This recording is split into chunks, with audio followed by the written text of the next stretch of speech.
Let's rewind to the early 2000s when Camron and Jim Jones were the backbone of Harlem's hip-hop scene.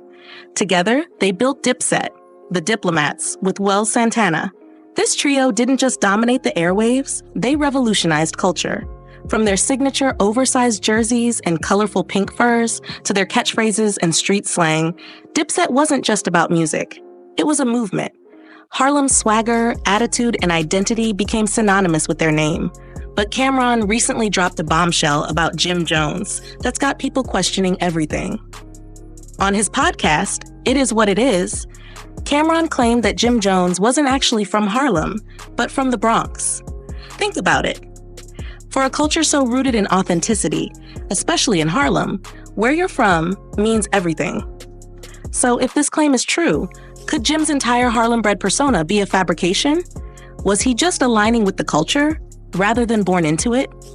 The question is, does this change how we view Jim Jones' role in Dipset? Did he earn his place, or was he merely trying to be down with the crew like Camron suggests? Listen to this clip, where Camron gives his take on Jim's origins. You are from the Bronx, bro. You are not from Harlem. Why do you keep thinking that you are from Harlem, bro? You are not from Harlem. I did not grow up with you, my nigga. I did not grow up with you. Contrary to what you believe, I did not grow up with you. You are from the Bronx. Did your grandmother live? Did your grandmother live in Harlem? Yes. Did you come see her?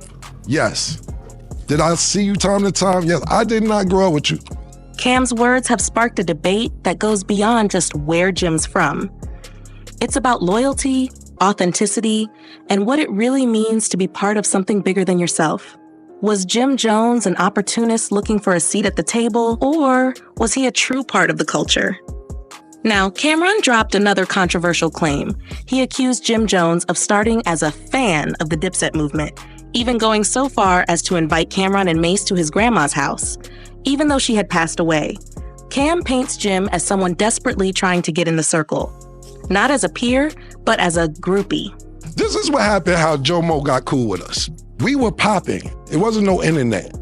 Mace, myself, Big L, even though Mace and Big L on the same page, Bloodshed, my man Herb McGruff, we were super duper popping in the street.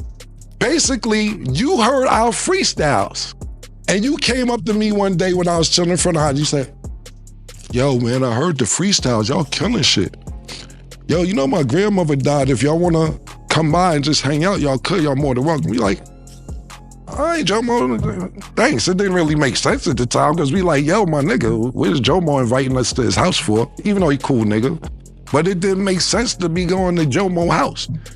One day, I'm leaving Mace's house on the west side, going back to the east side. I stop at Jomo's house. His grandmother died, God bless her dead. And he had a free crib. You was a fan, nigga. You begged us. You were a fan, nigga. A fan. Now, some might say this is just Cam talking trash, but for others, it raises serious questions. If Jim was really just trying to insert himself into the crew, does that mean his rise to the top was more about opportunism than genuine loyalty? Let's not forget, this isn't the first time Cam and Jim's relationship has been rocky. Their falling out has been simmering for years, and these comments only add fuel to the fire. But it doesn't stop there.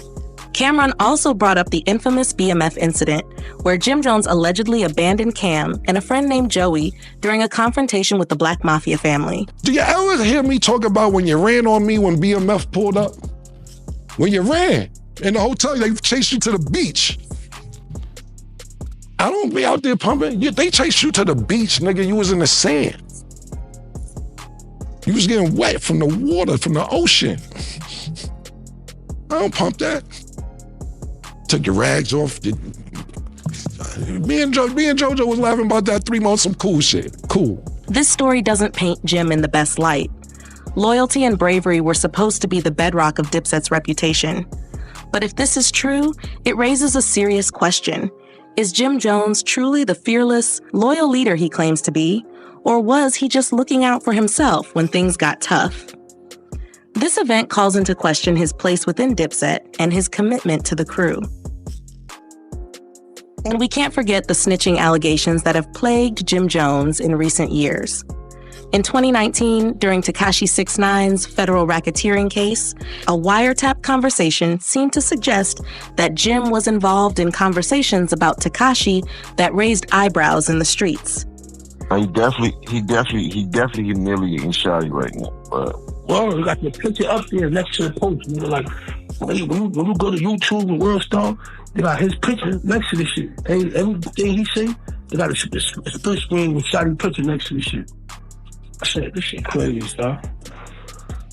But he doing that to make K9 think he don't got no relationship with boy. That's what he trying to do.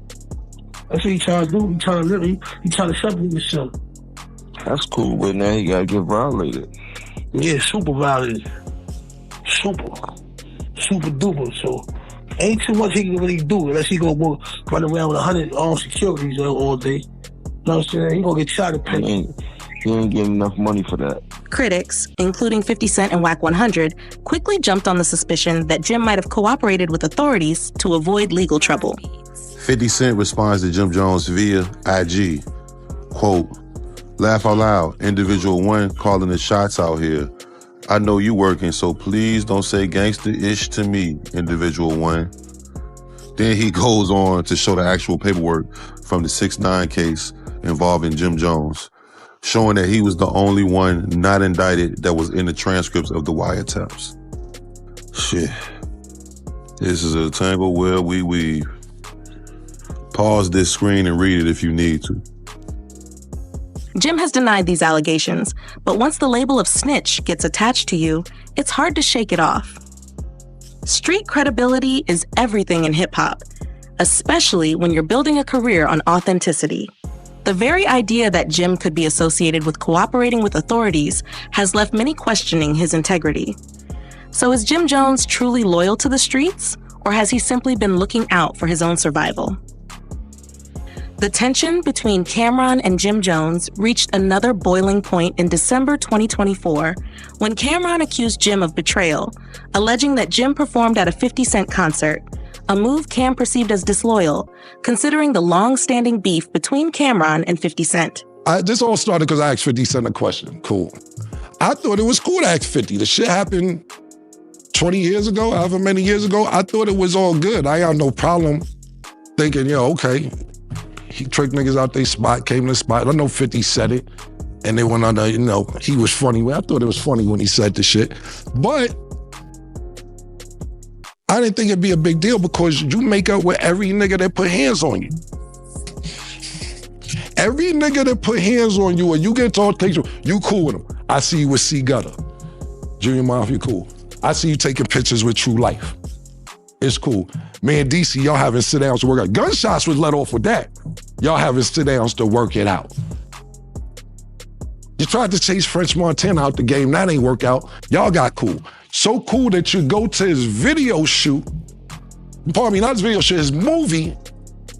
You're sitting in the crowd watching the premiere, and they dissing you in the movie. You in the movie get this, and you gotta eat it sitting in the crowd. Nah, nigga, they dissing you in the movie that you went to go see, bro. This added fuel to the already blazing fire of their feud, further complicating Jim's public image. Cam's critiques of Jim's origins, his loyalty, and his authenticity continue to cause a stir in the hip-hop world. But amidst all these allegations and accusations, one thing remains clear. Jim Jones' place in the history of Dipset and the broader hip-hop culture is now in question. So what do you think? Is Jim Jones an opportunist looking to cash in on his connections? Or is he a true loyal figure who just got caught in the crossfire of a beef that has yet to resolve?